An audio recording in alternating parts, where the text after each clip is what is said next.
Todo voo começa e termina aqui.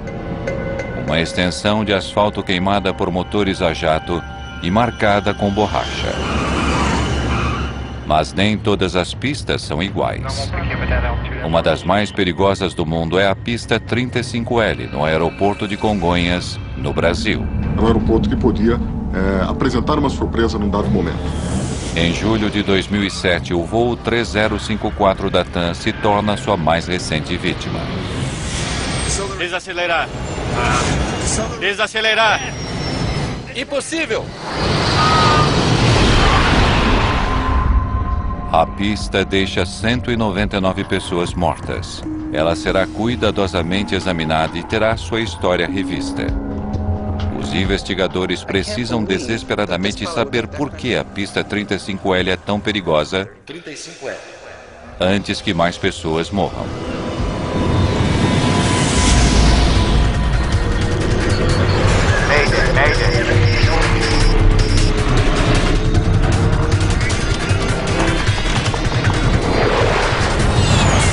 Mayday, desastres aéreos.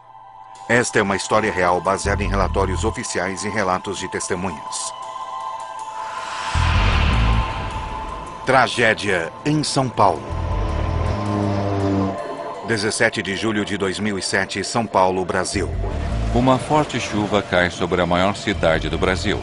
São Paulo vive esse tipo de dilúvio regularmente durante as chuvas de inverno. A chuva torrencial deixa o tráfego intenso ao redor do aeroporto de Congonhas. A 800 quilômetros dali, o voo 3054 da TAM está a caminho, vindo da cidade de Porto Alegre. O Airbus A320 partiu para São Paulo cerca de 90 minutos atrás. Para os 181 passageiros a bordo, este é um voo doméstico de rotina. Entretanto, algo inesperado aconteceu. O comandante Henrique Stefanini de Sacco e seu primeiro copiloto, Kleiber Lima, acabaram de saber que a chuva pesada levou ao fechamento temporário da pista 35L, a principal pista no seu destino. Disseram quando irá reabrir? Não. Prepare uma alternativa para o caso de precisarmos. Senhoras e senhores, devido ao mau tempo, parece que não poderemos pousar em Congonhas como planejado. Falarei com vocês Novamente quando eu tiver mais informações.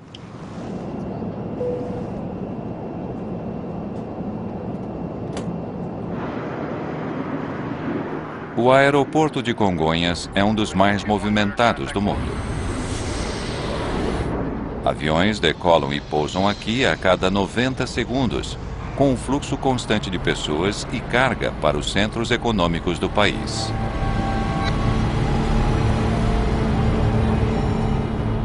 Mas Congonhas também é bastante conhecido entre os pilotos.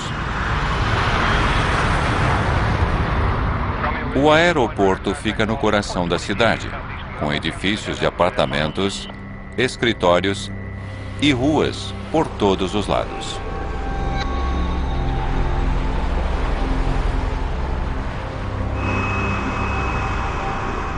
A pista 35L tem menos de 2.000 metros de comprimento, curta para grandes jatos. E pior ainda, ela fica no topo de uma colina, com uma queda acentuada de todos os lados. O risco que o aeroporto oferece, exatamente por conta da sua construção, por conta da sua geografia, ele não permitiria erros simples, falhas simples.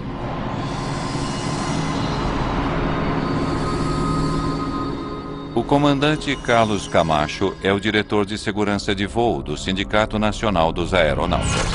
Quando se aproxima da pista, ali sim, ali o estresse ele sobe muito, ele eleva bastante, porque a visão de túnel, o volume de adrenalina na circulação sanguínea aumenta muito. Nós enxergamos como um porta-aviões.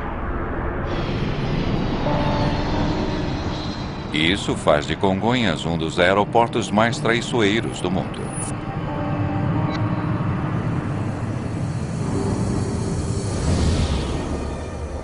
Na verdade, um avião de transporte da empresa Pantanal havia saído da pista fora de controle apenas um dia antes. E alguns meses atrás, um desastre foi evitado por pouco, quando um Boeing 737 derrapou até conseguir parar pouco antes do final da pista 35L.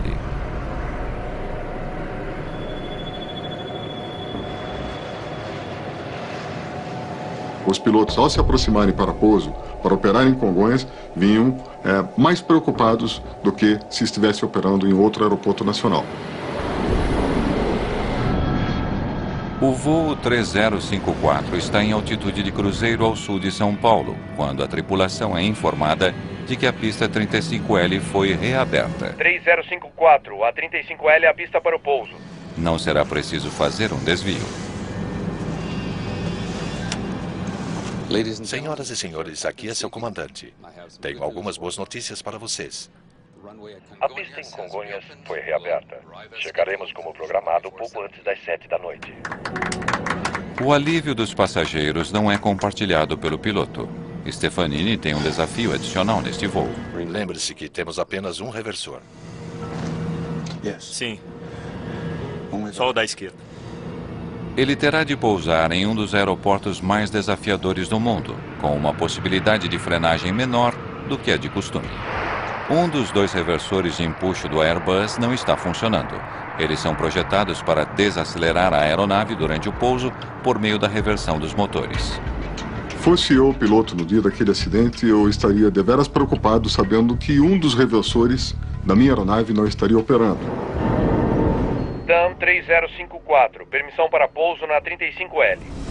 Stefanini irá pousar na notoriamente perigosa 35L.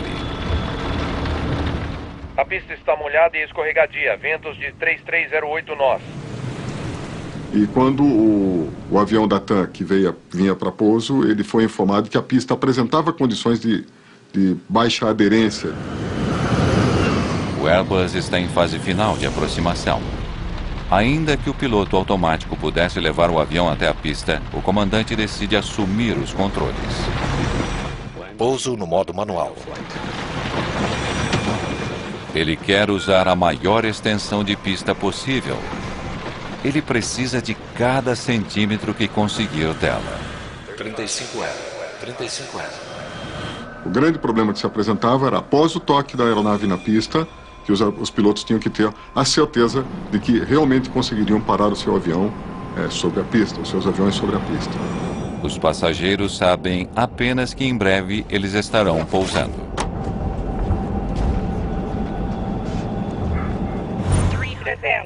300. Agora eles estão a apenas 300 metros acima da cidade. O Airbus está alinhado com o centro da pista. Centro. Condições da pista. 200. 100. Um ponto agora? Tudo bem. As rodas do avião irão tocar a pista de Congonhas em questão de segundos. 20. Retardar.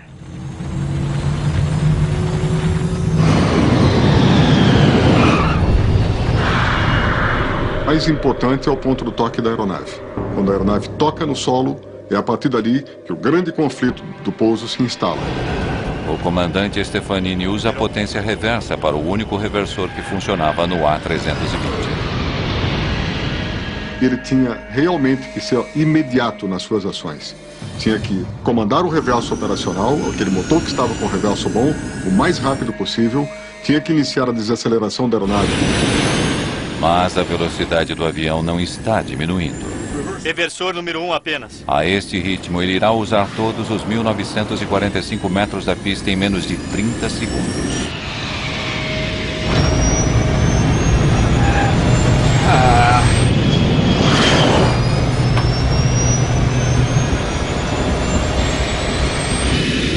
Desacelerar.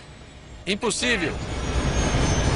A opção dos pilotos seria operar o sistema manual de freios e foi o que eles fizeram, que é através dos pedais, pressionar os pedais muito e bastante por muito tempo.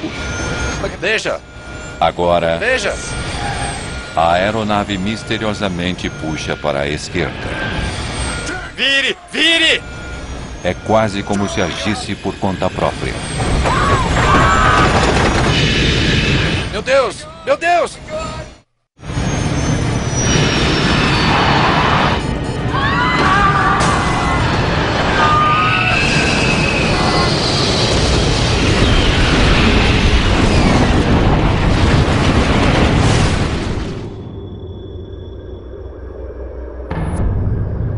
O voo 3054 atinge um edifício da TAM Linhas Aéreas e um posto de gasolina ao lado.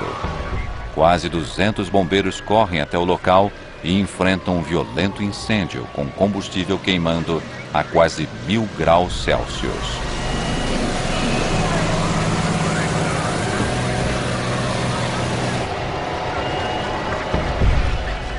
A devastação deixa o Dr. Douglas Ferrari horrorizado. Essa explosão, ela espalhou um fogo na área. Então, no posto de gasolina houve um incêndio no posto, matou as pessoas que estavam abastecendo, queimou toda a estrutura do posto, irreconhecível. Ele esperava tratar dos sobreviventes, mas agora ele teme que estejam todos mortos. Nós tínhamos 3, 4 carros incendiando e nesses carros eu vi uma mãe com uma criança morta. O avião inteiro está envolto em chamas. Há pouca esperança para qualquer um dentro dele. Mas havia outro perigo. Enormes quantidades de combustível nos tanques de armazenamento abaixo do posto de gasolina poderiam explodir a qualquer momento. Quando o avião bateu, ele quebrou as asas e ele jogou o combustível para toda a região, o local. E havia um risco, naquele momento, de uma explosão do posto de gasolina. As equipes de resgate esperam conseguir salvar as pessoas no edifício da TAM, mas com o fogo fora de controle, eles terão de agir rapidamente.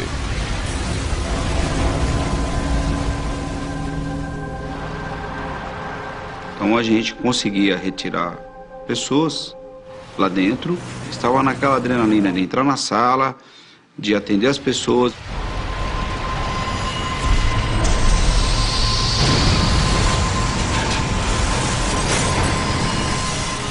O Dr. Ferrari faz uma descoberta sombria dentro dos escritórios da TAM. A asa do avião e o avião impactaram e ela não permitiu a saída, o avião não permitiu a saída dessas pessoas. O bombeiro estava comigo, eu estava atrás e ele foi retirando os corpos e colocando na calçada. A minha sensação era muito ruim. Mas alguns funcionários de escritório são localizados em outra parte do edifício e a equipe de resgate se apressa para colocá-los em segurança. Do lado direito da asa, salvaram muito mais de 10 pessoas. Quase 20 pessoas saíram dali daquele prédio, correram. Na aeronave não houve sobreviventes. 199 pessoas estão mortas, incluindo uma dúzia de pessoas no posto de gasolina e no edifício da TAM. É o pior acidente de aviação na história da América do Sul. As caixas pretas não vão durar muito tempo naquele calor. O tenente-coronel Fernando Camargo é investigador de acidentes da CENIPA, a agência de segurança de aviação do país. Em aeronaves modernas, os gravadores são o núcleo de qualquer investigação. Por isso, quando chegamos ao local do acidente e vimos a violência do fogo, ficamos realmente preocupados com a integridade dos dados. Ele sabe que o calor intenso já poderia estar prejudicando os gravadores de voz e dados do voo. Provas valiosas que poderiam ajudar a explicar o acidente podem então estarem perdidas. O coronel Camargo e sua equipe sabem que no dia anterior outro avião havia deslizado para fora da pista 35L. Sabíamos que teríamos de fazer uma investigação completa da pista. Se aquela pista com chuva provocou este acidente, outro desastre poderia acontecer novamente e logo. Há uma enorme pressão para se descobrir exatamente o que aconteceu com o voo 3054. Eu sabia que havia um vídeo do sistema de vigilância. Esse é o momento do acidente, deve ser ele. O sistema de vigilância do aeroporto havia registrado o Airbus acelerando em direção ao final da pista. Este vídeo poderia responder inúmeras questões. Vamos ver de novo, por favor. Mas a colisão com o edifício havia ocorrido fora do alcance das câmeras. Podemos ver isso de um ângulo diferente? Ainda que o vídeo não mostre a colisão, ele poderia conter pistas importantes. Você tem o registro de pouso de outros A320? Tudo bem, vamos ver de novo. Nós comparamos o tempo gasto por cada avião. 7, 8, 9 segundos. Em um pouso normal, a aeronave levaria algo em torno de 9 segundos para passar por esta câmera. Muito bem, agora o avião do acidente, por favor. E o avião que sofreu o acidente levou 3 segundos. 3 segundos? Aquilo nos deixou um tanto intrigados. Por que o avião do acidente estava 3 vezes mais rápido do que os outros A320 em pousos normais? 4 horas após o acidente, os bombeiros ainda lutam para combater a violência do fogo. O fogo era intenso, com muito combustível que o mantinha queimando. Camargo está desesperado para conseguir acesso à seção da cauda, onde estão as 2 caixas pretas. Eles concentraram seus esforços na parte de trás da aeronave. Finalmente, os bombeiros controlam as chamas o suficiente para apanhar os gravadores. Mas pode ser tarde demais. Elas podem resistir ao fogo até uma determinada temperatura. Depois disso, não há garantia de que os dados serão preservados. Os gravadores serão enviados a Washington para serem examinados pelo Conselho Nacional de Segurança nos Transportes.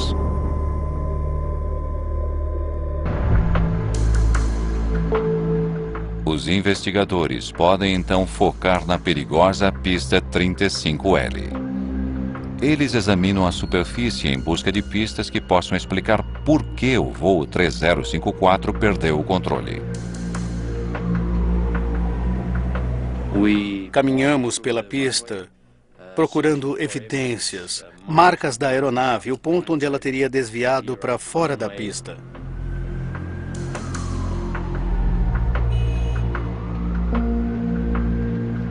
Ainda está molhada. A água formou poças, o que não deveria acontecer em uma pista moderna. Essa lâmina d'água, ela em contato com o trem de pouso, com o pneu, ela pode criar aquilo que nós chamamos de hidroplanagem ou aquaplanagem, como queira. E esse é um inconveniente, porque naquele momento o piloto terá pouca ou nenhuma controlabilidade da sua aeronave. Camargo e sua equipe se perguntam por que existe água acumulada na pista.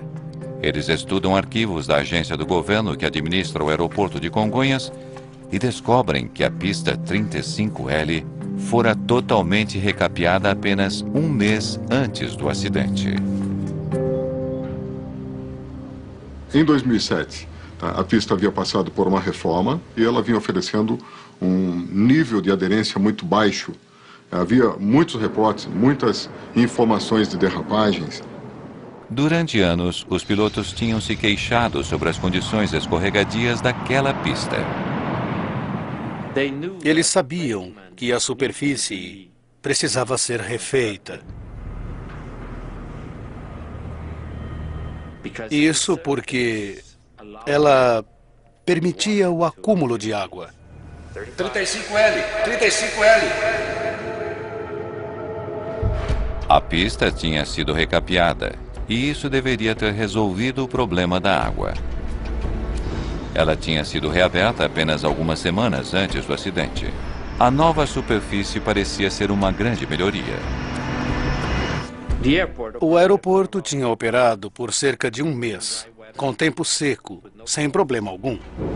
E então, 3 dias antes do acidente, houve chuva pesada.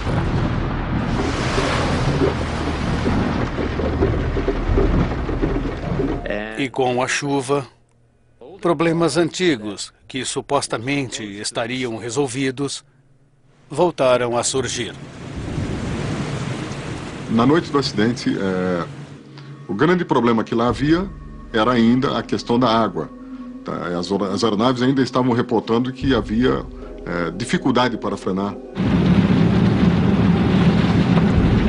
A pista está molhada e escorregadia.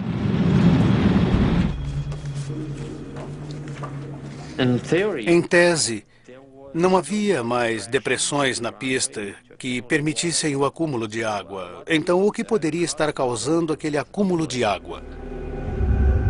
Ele descobre que os trabalhos de reparação não incluíam um recurso crítico de segurança. As ranhuras seriam feitas em uma data posterior. Não é de admirar que esteja molhada. Sulcos especiais levam a água para fora da pista. Sem eles, a água da chuva forma poças. E essa reforma, ela ainda carecia de amadurecimento da pista. Era uma dificuldade grande para se poder, inclusive, interromper por mais tempo a operação do aeroporto, da pista principal, para que se pudesse fazer a instalação, a implantação dos groovings.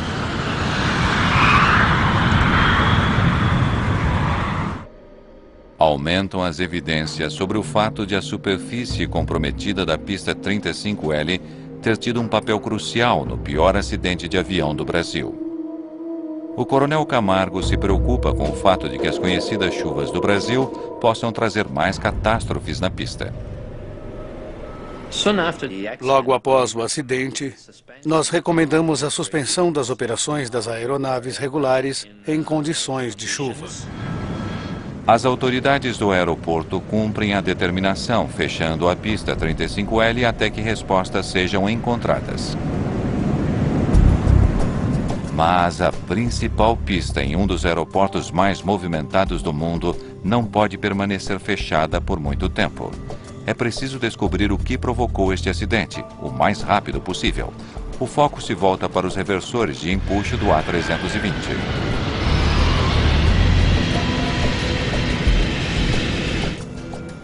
Os registros de manutenção do avião revelam por que apenas um deles estava funcionando.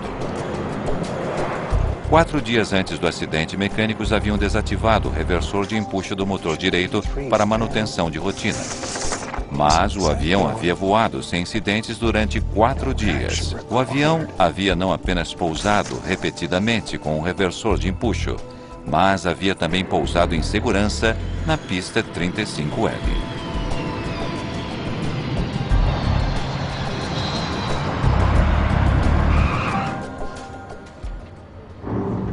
Este avião pousou na mesma pista naquele dia com os mesmos problemas. Ele tinha apenas um reversor de empuxo, apenas um reversor. Pousou sem qualquer tipo de problemas. Então, por que essa aterrissagem teria terminado em desastre?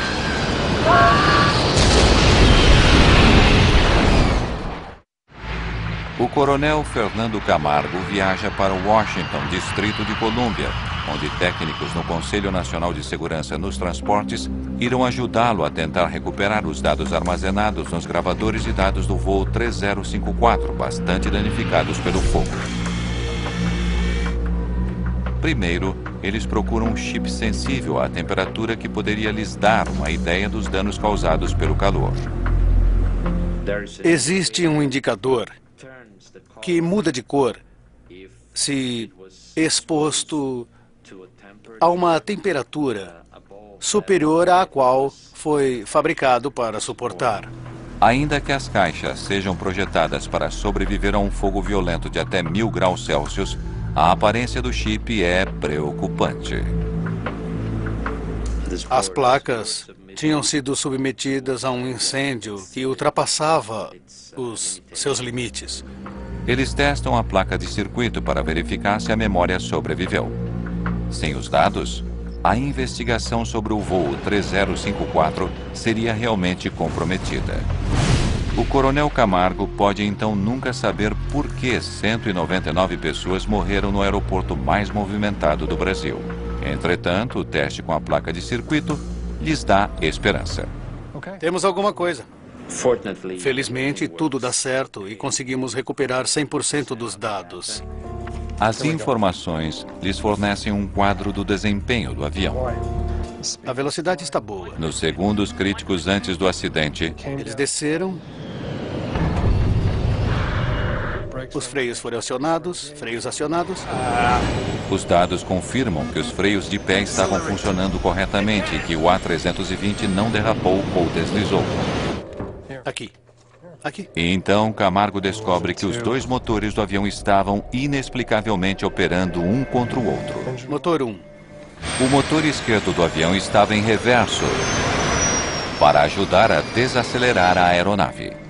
Mas o motor direito, com o reversor de empuxo com problemas, Está acelerando. estava fazendo o oposto. Deveria estar em marcha lenta. Em vez de desacelerar, ele estava acelerando para uma velocidade de decolagem. Desacelerar. Impossível! Desacelerar. Impossível! Com um motor com potência total, os pilotos não tiveram chance de parar o avião a tempo. A aeronave estava freando. Meu Deus! Veja isso! Mas ela levaria cerca de mais 1 quilômetro para parar. O empuxo desigual levou o avião para a esquerda. Vire! O motor direito estava, na verdade, aumentando a potência. Não havia qualquer meio disponível para que o piloto evitasse que a aeronave virasse para a esquerda. Então, o segundo motor estava acelerando quando deveria estar em idle, que é o ponto morto. Isso explicaria o desvio para a esquerda, não? E o que isso significa? Agora o coronel Camargo precisa descobrir por que o motor direito estava com potência total quando deveria estar em reverso. Naquele momento, poderíamos estabelecer, a grosso modo, duas principais linhas de investigação. Uma, falha mecânica. E a outra, erro do piloto. O coronel Camargo chama duas investigadoras que lidam com fatores humanos. A tenente-coronel Márcia Fager e a primeira-tenente Vanessa Dias. O piloto é Henrique Stefanini de Sacco, 53 anos, de São Paulo. Horas de voo 13.654.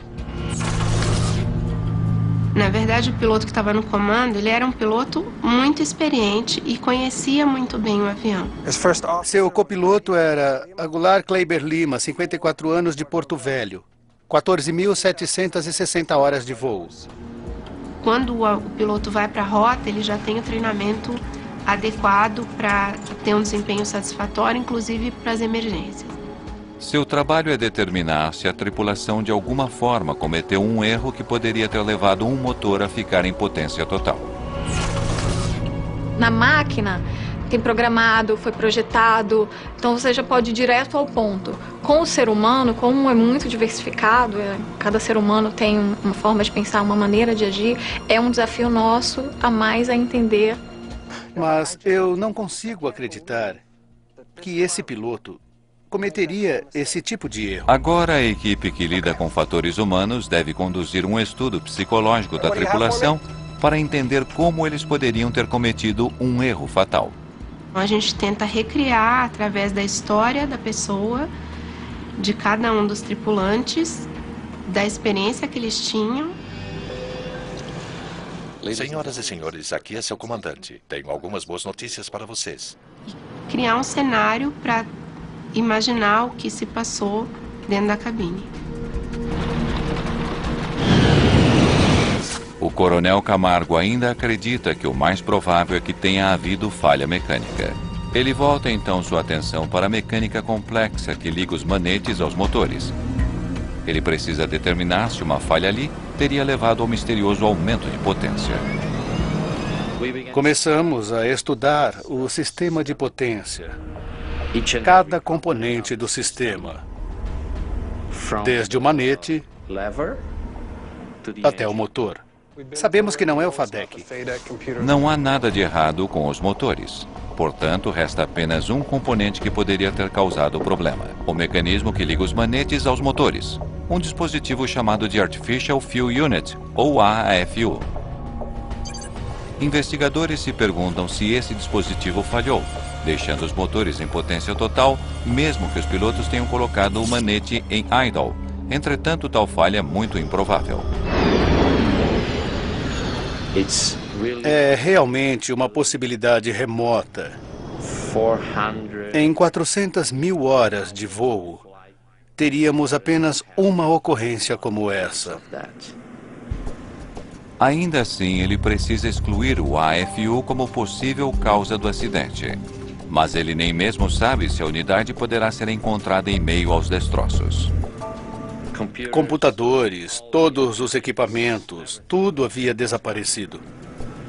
Felizmente, uma das poucas peças que sobreviveram ao incêndio é a peça que os investigadores precisam: o AFU. Ele é enviado para um laboratório especializado capaz de fazer a varredura do metal em busca de marcas microscópicas. Ele havia sido danificado de uma forma que ainda nos permitia trabalhar com ele e, portanto, verificar algumas coisas. O scanner em 3D permite verificar cortes ou arranhões que indicariam que o dispositivo falhou. Estou procurando quaisquer marcas incomuns nesta área.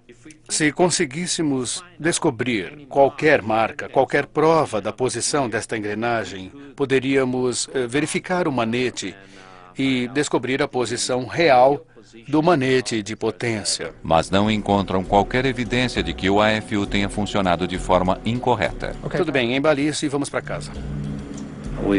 Não encontramos nada. Nenhuma marca, nenhuma evidência. O coronel Camargo conclui que não houve falha mecânica na configuração errônea do motor direito. Ele tem de supor que, por algum motivo, a tripulação deixou o manete direito em potência total depois de pousar o Airbus. Vire! Vire! Meu Deus! Vire! Vire! Vire! Vire!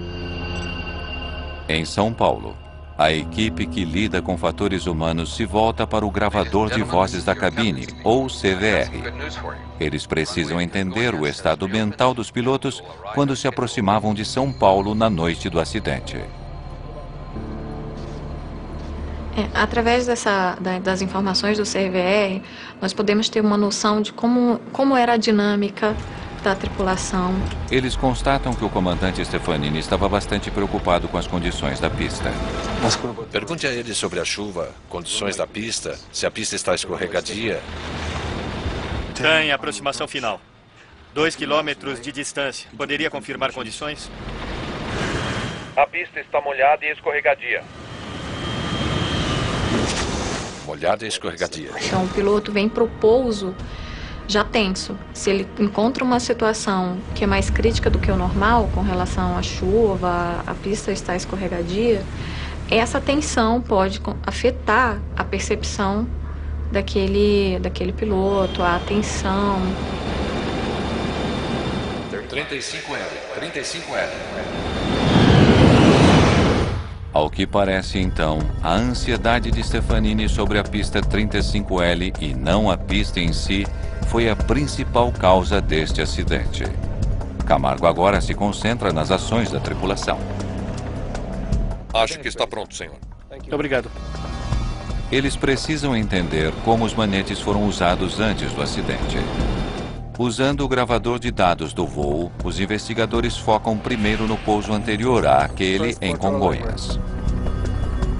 Descobrimos que o mesmo piloto, o comandante, fora quem pilotava e fizera o pouso anterior, e em Congonhas. Primeiro, como eles pousaram em Porto Alegre? Muito bem. Os 2 manetes à frente durante a aproximação. Eles descobrem que durante o pouso anterior em Porto Alegre, o comandante Stefanini puxou os 2 manetes. procedimento correto para pousar com apenas um reversor. E agora ambos os manetes em reverso. No momento do acidente, o procedimento correto era o piloto colocar os dois manetes em idle e então os dois em reverso, como se não houvesse problema algum com os reversores. Eles estabelecem que no dia do acidente o comandante Stefanini tinha efetuado o procedimento correto para pouso com apenas um reversor. Sem reversor número 2. Freios automáticos ativados. Velocidade diminuindo. Aquilo realmente me intrigou, porque o comandante conhecia o procedimento. Ele seguira o procedimento correto horas antes, durante o pouso anterior. Então, o que ele teria feito de forma diferente 2h30 mais tarde em São Paulo? Agora, Congonhas. Manete esquerdo em idle. Os dados mostram que o comandante Stefanini lidou com os manetes Em seguida em reverso. de forma muito diferente em seu pouso em São Paulo. Em vez de puxar ambos os manetes, ele colocou apenas o motor esquerdo em idle, deixando o da direita em potência total. E então, quando a aeronave tocou o solo, ele ativou apenas o reversor da esquerda, deixando novamente o motor direito em potência total.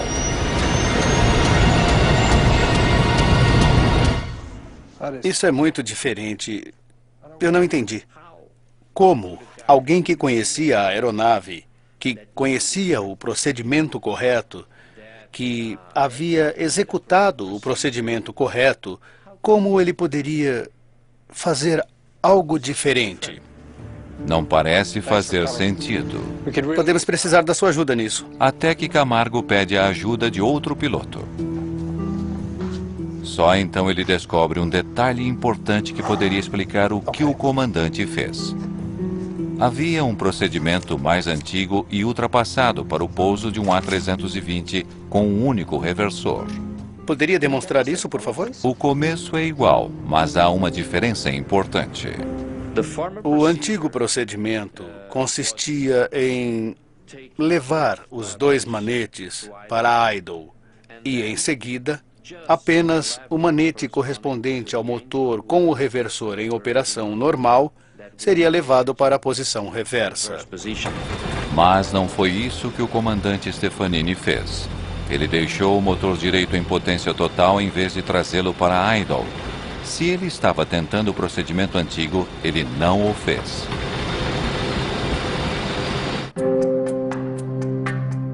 Os investigadores verificam que o comandante Stefanini não fora o primeiro piloto a cometer tal erro.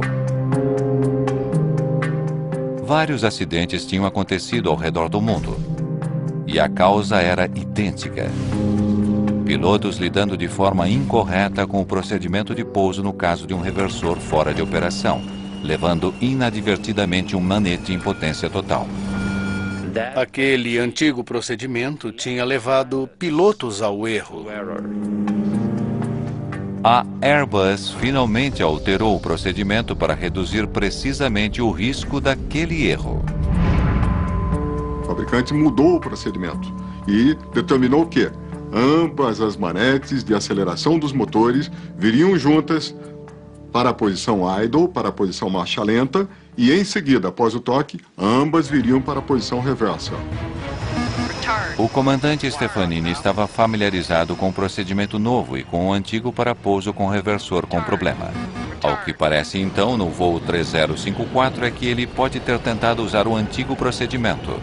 A pergunta dos investigadores é: por quê? Os investigadores ainda não conseguem entender por que a tripulação do voo 3054 deixou um motor com potência total depois de tocar o solo. Eles entenderam errado? Mas depois de entrevistar outros pilotos, eles realmente entendem por que usar o método antigo teria feito sentido naquele dia chuvoso em Congonhas. Ele faria o avião parar muito mais rapidamente do que o procedimento novo. Isso poderia explicar por que o comandante teria usado um procedimento antigo. Ele acreditou que fosse mais eficiente do que o atual. Os investigadores imaginam que, em reação à piora das condições climáticas em Congonhas, Pista molhada, um reversor. Vou ganhar um pouco de pista e usar o procedimento antigo. ele estava tentando garantir que eles teriam a maior extensão possível para parar sobre a conhecida pista 35L, mas ele cometeu um erro que custou muito. Nessas circunstâncias, Lembre-se, temos apenas um reversor. Um reversor, voo manual, molhada, um reversor, voo manual. é completamente compreensível que ele tenha tentado um procedimento antigo e, sob tamanha pressão, tenha cometido um erro.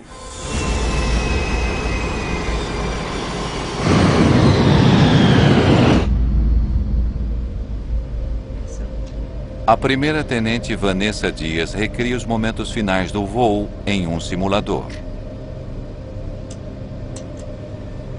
Motor 1 em idle, motor 2 permanece para a decolagem. Ela percebe que, em um cockpit escuro, teria sido difícil ver a posição dos manetes. Motor 1 em reverso, não toque o número 2. Freios.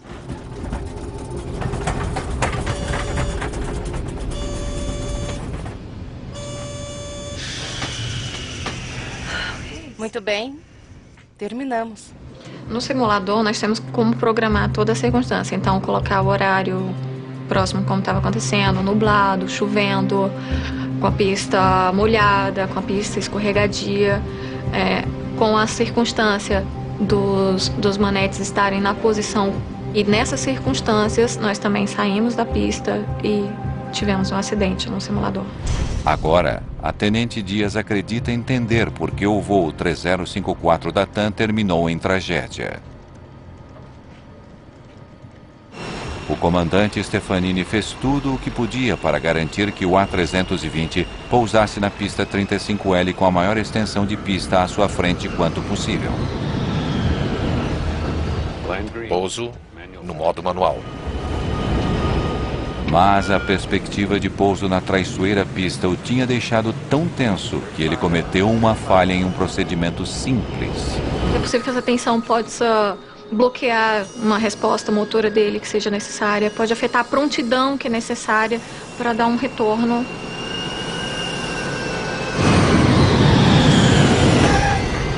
Não houve nenhum alarme para alertá-los de que um motor estava acelerando, enquanto o outro estava em reverso. O copiloto Lima tentou descobrir o que estava errado. Desacelerar! Mas em uma cabine escura, impossível! E com a tensão de um pouso que não está correndo bem, ele não percebeu a posição errada do manete. Desacelerar! Desacelerar! Impossível! A gente percebe através da escuta que eles não estavam conseguindo perceber o que estava acontecendo na aeronave. Veja isso! Uma pista com uma reputação perigosa deixou a tripulação tão tensa que eles cometeram um erro que acabou matando 199 pessoas. Meu Deus! Meu Deus!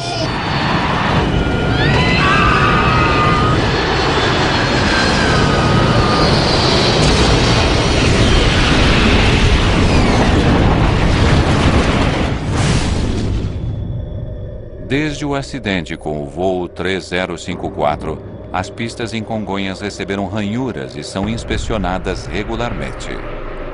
Novas regras estão em vigor exigindo procedimentos de pouso em tempo de chuva. Em tempo chuvoso, você precisa ter todos os reversores funcionando. Mas, apesar desses esforços para melhorar a segurança em Congonhas, muitos pilotos duvidam que a situação esteja melhor. Não é mais seguro porque ele continua sendo um aeroporto crítico. A eliminação total, absolutamente total, das operações em dias de chuva ou com pista molhada significaria sim um incremento significativo das condições de segurança desse aeroporto. O que está claro é que ainda hoje a pista 35L não conseguiu afastar sua reputação de uma pista mortal. 35L. Versão Marshmallow, São Paulo.